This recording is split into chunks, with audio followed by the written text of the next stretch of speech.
Welcome back, student. So continue with chapter number 13, decision structure, and we are in the session number 2.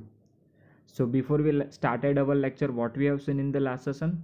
So last session we have completed if statement. if और simple if दोनों same है वो मैंने explain किया था, right. Then मैंने उसकी syntax और फ्लो चार्ट और एग्जाम्पल भी मैंने आपको एक्सप्लेन किया था कि इफ़ कंडीशन कैसे वर्क करती है. देन मैंने आपको एक्सप्लेन किया था इफ एल स्टेटमेंट, उसका भी मैंने आपको फ्लो चार्ट एक्सप्लेन किया था और प्रोग्राम एक्सप्लेन किया था, right. Now nested if statement.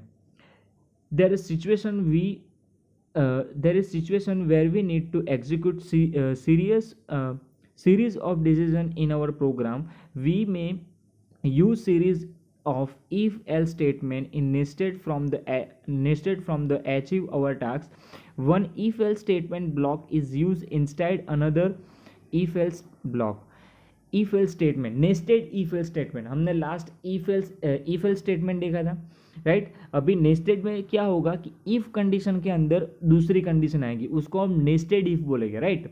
So last में जो हमने इफ कंडीशन देखा था, राइट, इफ एल स्टेटमेंट जो देखा था कंडीशन, इफ एल स्टेटमेंट में क्या होता है, सिंटेक्स क्या होती है, फर्स्ट आपका जो एक्सप्रेशन होगा वो टेस्ट होगा, उसके बाद वो एक्सप्रेशन अगर ट्रू होगा तो ट्रू पार्ट एग्जीक्यूट होगा, राइट. अगर एक्सप्रेशन फॉल्स होगा तो वो फॉल्स पार्ट एग्जीक्यूट करेगा. क्लियर. अभी नेस्टेड में क्या होगा, कंडीशन के अंदर दूसरी इफ कंडीशन होगी. क्लियर. सी द सिंटेक्स वो ये, इफ टेस्ट 1 ब्रैकेट के अंदर if test 2 statement 1 is execute, else statement 2 is execute, otherwise else part के अंदर statement 3 is execute.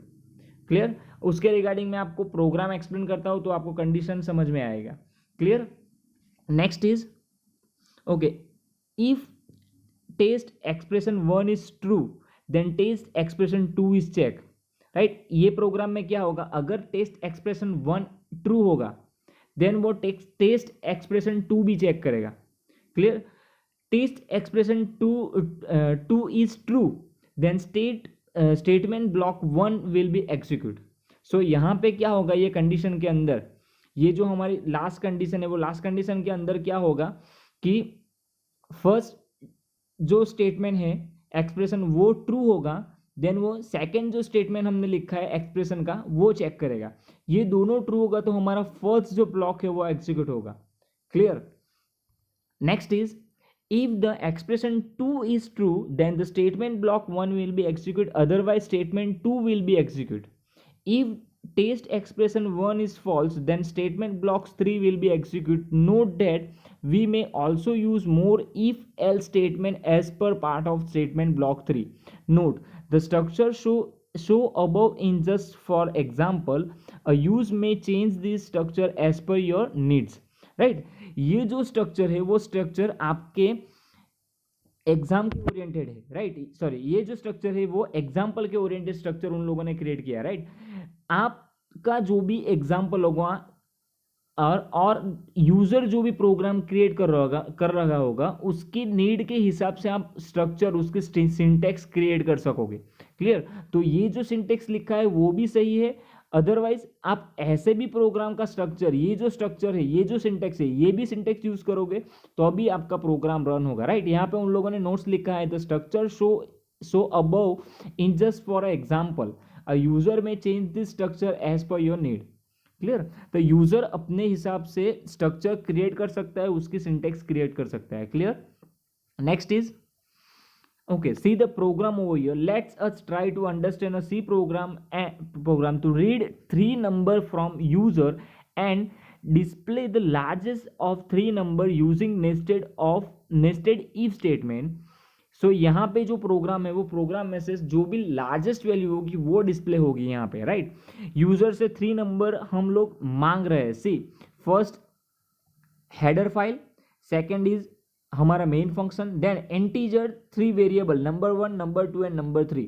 Print F enter 3 number, that means user यहाँ पे number input करेंगे. Clear. Scanf में कंट्रोल स्ट्रिंग परसेंटेज इंटीजर है means percentage D, number 1, number 2 and number 3 जो भी हमने वेरिएबल के अंदर नंबर लिखा होगा वो नंबर रीड कौन करेगा, number 1, number 2 and number 3 scanf function से वो नंबर रीड होगा, राइट।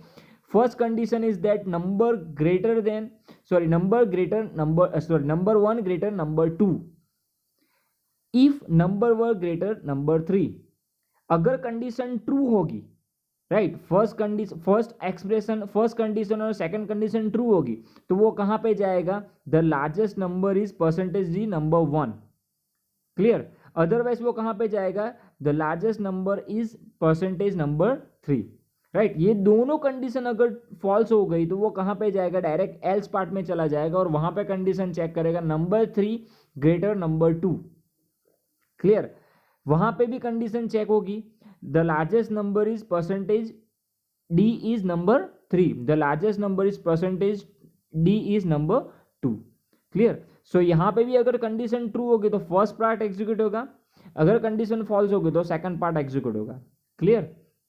सी, और यहां पे अभी हम वैल्यू इंसर्ट करते हैं, यूजर यहां पे वैल्यू इंसर्ट कर रहा है, see the value is 468, user ने वैल्यू एंटर की, मैसेज अगर प्रिंट हो गया स्क्रीन पे एंटर 3 नंबर, तो यूजर ने वैल्यू एंटर की है 468, राइट। अभी कंडीशन चेक हो रहा है, यहाँ पे चेक होगा तो वहां पे उसको कौन सी वैल्यू लार्जेस्ट मिलेगी, द वैल्यू इज 3, राइट। जो थर्ड नंबर में जो वैल्यू होगी वो वैल्यू उसको लार्जेस्ट मिलेगी।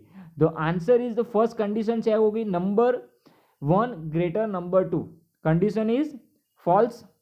सेकंड उसके अंदर जाएगा प्रोग्राम, सॉरी ये कंडीशन यहीं से फॉल्स हो जाएगा तो वो डायरेक्ट कहां पे जाएगा, एल्स पार्ट में जाएगा, number 2 greater than number 3 true, तो क्या वो डिस्प्ले करेगा, the largest number is percentage D number 3, clear. समझ में आ गया क्या हो रहा है यहाँ पे प्रोग्राम में।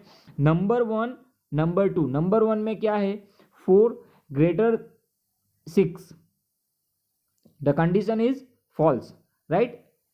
यहीं से कंडीशन फॉल्स हो जाएगा तो वो डायरेक्ट कहां पे चला जाएगा, इफ का जो एल्स पार्ट है वहां पे चला जाएगा।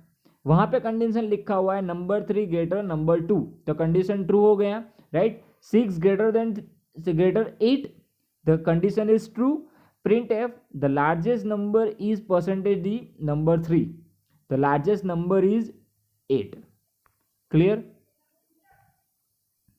समझ में आ गया कैसे यूज करना है nested if. Next is if else ladder statement.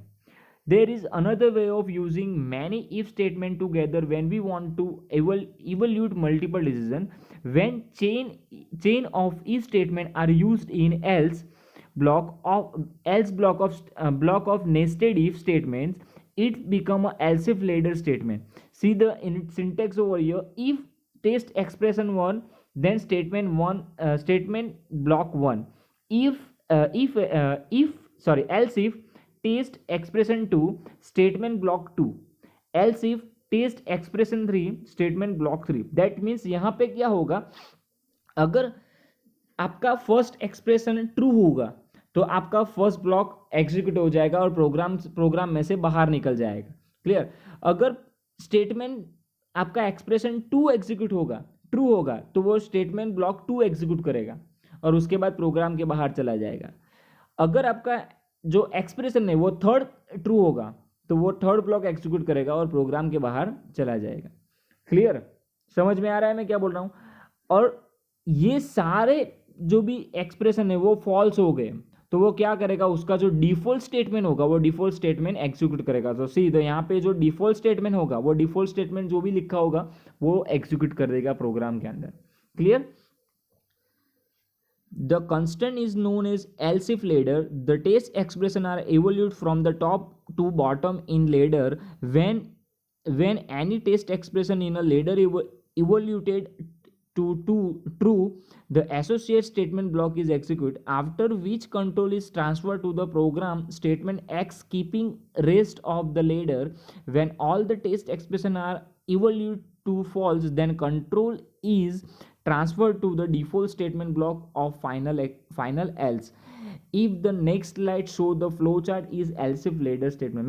मैंने भी जो आपको एक्सप्लेन किया वही यहाँ पे लिखा हुआ है कि अगर आप जब भी प्रोग्राम रन करोगे एल्स इफ लेटर का यूज करोगे तो क्या होगा कि आपकी जो एक्सप्रेशन ट्रू होगी, राइट। आपने अगर प्रोग्राम में दो कंडीशन रखी हुई है, right, condition 1 and condition 2, right, expression 1 and expression 2। अगर आपका एक्सप्रेशन 1 ट्रू होगा तो आपका ब्लॉक जो एक्सप्रेशन 1 का जो ब्लॉक होगा 1, राइट, तो वो ब्लॉक एग्जीक्यूट होगा और वो ब्लॉक एग्जीक्यूट होने के बाद प्रोग्राम आपका क्लोज हो जाएगा। अगर आपका फर्स्ट कंडीशन फॉल्स हो गया और सेकंड कंडीशन ट्रू होगा तो वो क्या करेगा, सेकंड कंडीशन का जो स्टेटमेंट होगा वो एग्जीक्यूट करेगा। क्लियर। इन केस आपकी दोनों कंडीशन फॉल्स हो गई तो वो क्या करेगा, उसका जो डिफॉल्ट पार्ट होगा, डिफॉल्ट आपने जो भी स्टेटमेंट लिखा होगा वो डिफॉल्ट ब्लॉक एग्जीक्यूट कर देगा प्रोग्राम के अंदर। Clear. See the flow chart over here. See यहां पे फर्स्ट आपकी जो भी कंडीशन होगी वो कंडीशन आएगी। Clear. Test expression 1, test expression 2 and test expression n। Clear.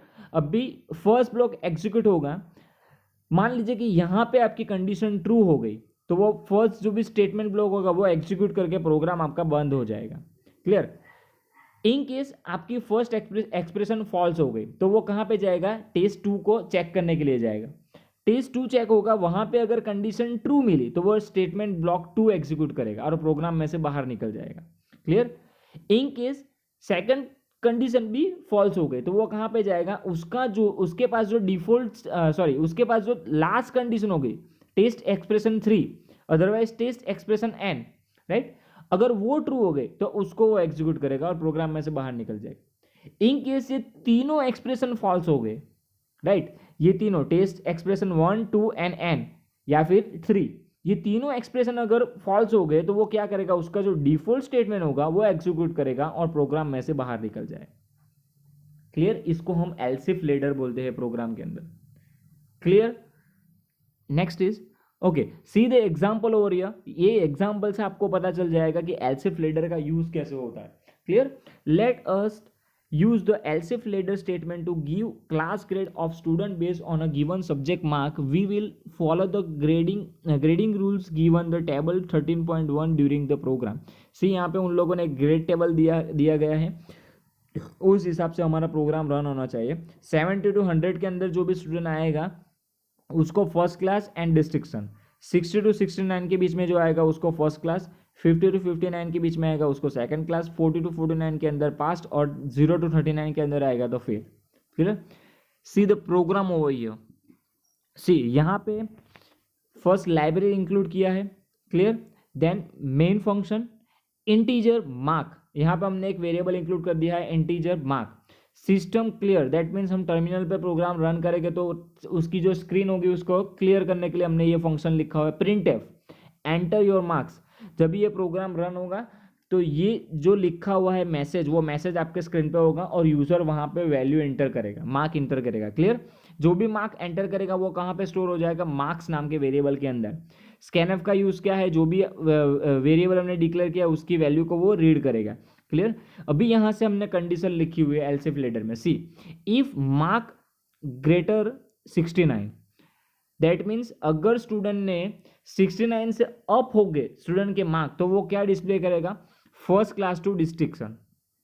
Clear.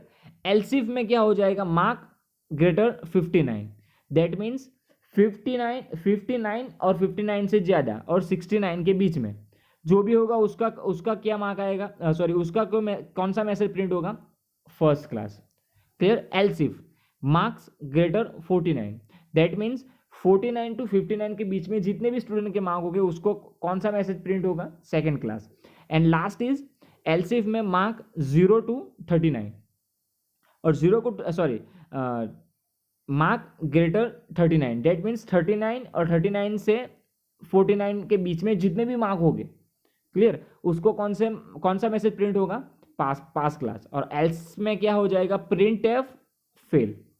Clear. अभी ये प्रोग्राम रन होगा तभी स्क्रीन पे कौन सा मैसेज प्रिंट होगा, एंटर योर मार्क। तो यूजर यहाँ पे मार्क एंटर करेगा, 0 से 100 के बीच में हमें मार्क एंटर करना है। तो यूजर जो भी मार्क एंटर करेगा उस हिसाब से वो कंडीशन यहाँ पे वर्क करेगी और उसका जो भी ब्लॉक होगा वो एग्जीक्यूट होगा. See the output over here. First output is enter your mark 80, right. 80 means what, 69 से ऑफ है, राइट. 60 और 69 से ऑफ से तो कौन सा मैसेज प्रिंट होगा, first class with distinction. Clear. Second time ये प्रोग्राम रन हो रहा है और यूजर वैल्यू चेंज करता है. सी यहां पे एंटर किया मार्क 55, राइट. तो 55 मीन्स व्हाट, 59 और 59 से 69 के बीच में जो होगा उसका कौन सा मैसेज प्रिंट होगा, सेकेंड क्लास. क्लियर, समझ में आ गया कैसे ये प्रोग्राम यूज होता है, कैसे प्रोग्राम रन होता है. क्लियर. तो ये प्रोग्राम भी आपको प्रैक्टिकल में करना है. Clear. Next is switch statement. We have used the else if statement for selection of various statement block during the program execution. However, when we use the number of if else statement, then our program become more complex. The program become difficult to read and interpret the logic. अगर आप programme में ज़्यादा else if statement use करोगे तो आपका programme बहुत complex हो जाएगा. दैट मीन्स उसका जो लॉजिक होगा वो लॉजिक बहुत कॉम्प्लेक्स हो जाएगा और यूज़र को भी वो प्रोग्राम पढ़ने के लिए यूज़र भी जब भी वो प्रोग्राम पढ़ेगा तो उसको भी पढ़ने में डिफ़िकल्टी रहेगी. क्लियर. तो अगर ऐसा नहीं करना है हमें तो उसके लिए उन लोगों ने एक स्टेटमेंट का यूज़ किया है. वो कौन सा स्टेटमेंट है, switch statement. To simply our program in the C language have often the built-in facility of multi-way decision statement called switch. When an action is to be taken based on given multiple choice, switch statement is very useful. See the syntax over here. Switch expression. Switch पहले आपका expression check होगा, उसके बाद expression check होने के बाद bracket के अंदर केस वैल्यू 1 स्टेटमेंट 1. यहीं पे भी सेम है. अगर आपका एक्सप्रेशन यहाँ पे उसको मिल गया कौन से स्टेटमेंट में कौन से ब्लॉक में एग्जीक्यूट करना है, राइट, तो वो उस हिसाब से आपके जो भी केसेस है, राइट, वो केसेस को एग्जीक्यूट करेगा. क्लियर. ये सारे केसेस में से कोई भी केसेस आपका एग्जीक्यूट नहीं होगा तो वो लास्ट में क्या, डिफॉल्ट उसका जो भी केस होगा वो डिफॉल्ट केस को एग्जीक्यूट करेगा प्रोग्राम के अंदर. क्लियर. तो सेम स्टेटमेंट जो हमने एल्सिफ लेडर में यूज किया है वही सेम प्रोग्राम है, सिर्फ उन लोगों ने कंडीशन स्टेटमेंट चेंज कर दिया, स्विच स्टेटमेंट का यूज किया सिर्फ उन लोगों ने. क्लियर. अगर प्रोग्राम की कॉम्प्लेक्सिटी लेवल को कम करना हो तो हम स्विच स्टेटमेंट का यूज करेंगे प्रोग्राम में. क्लियर.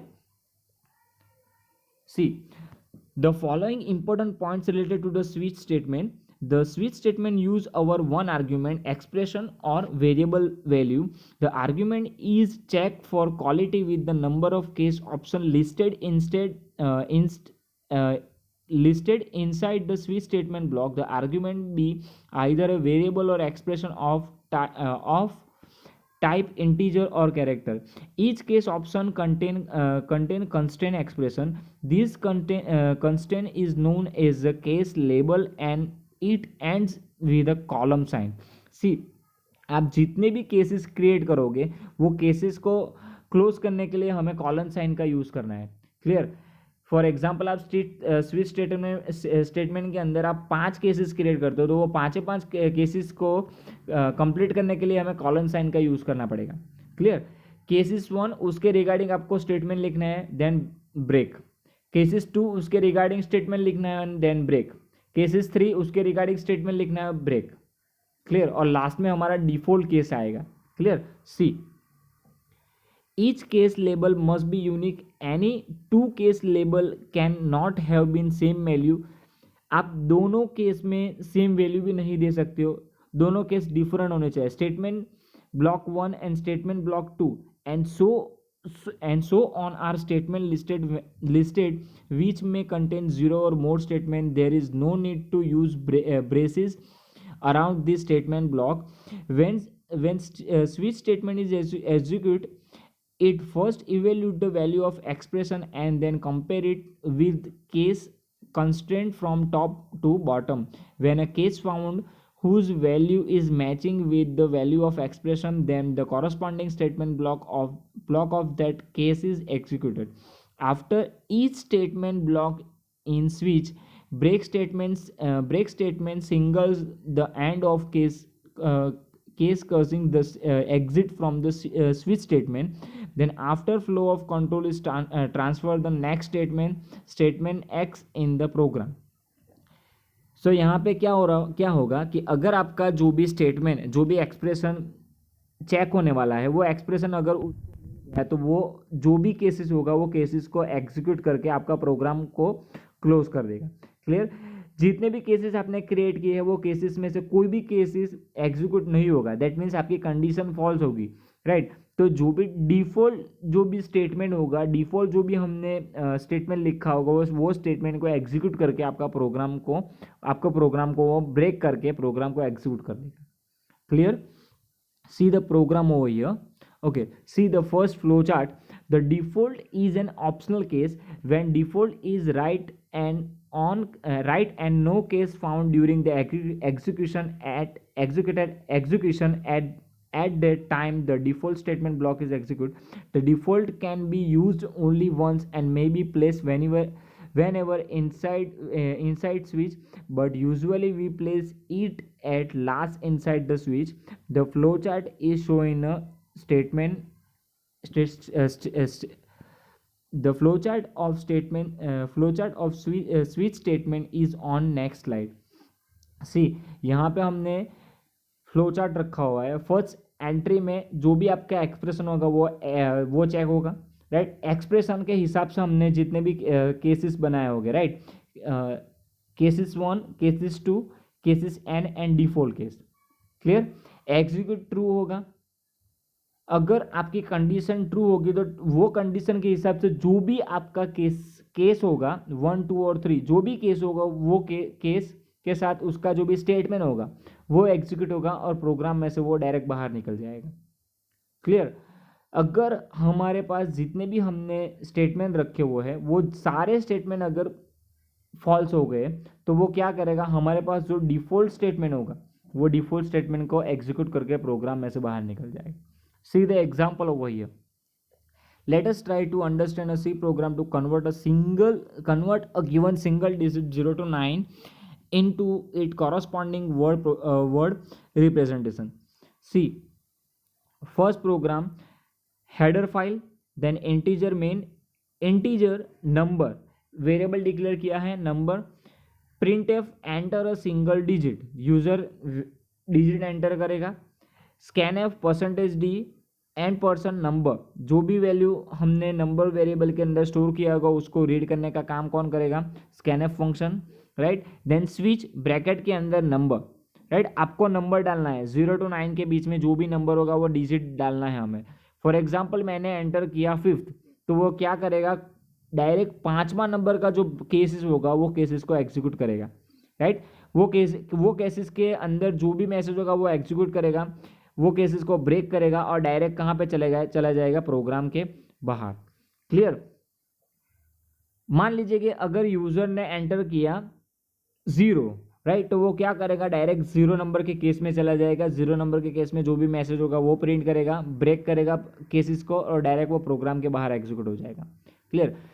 इन केस स्टूडेंट ने 0 और 9 के बीच में से कोई अलग वैल्यू प्रिंट किए. फॉर एग्जांपल यहाँ पे यूजर ने एंटर किया है 105, तो 105 वाला तो हमारे पास कोई केसेस नहीं है, तो वो डायरेक्ट डिफॉल्ट केस में जो मैसेज प्रिंट किया होगा वो मैसेज यूजर को डिस्प्ले कर देगा. सी, डिफॉल्ट में हमने क्या मैसेज प्रिंट किया है, default print F out of range number enter.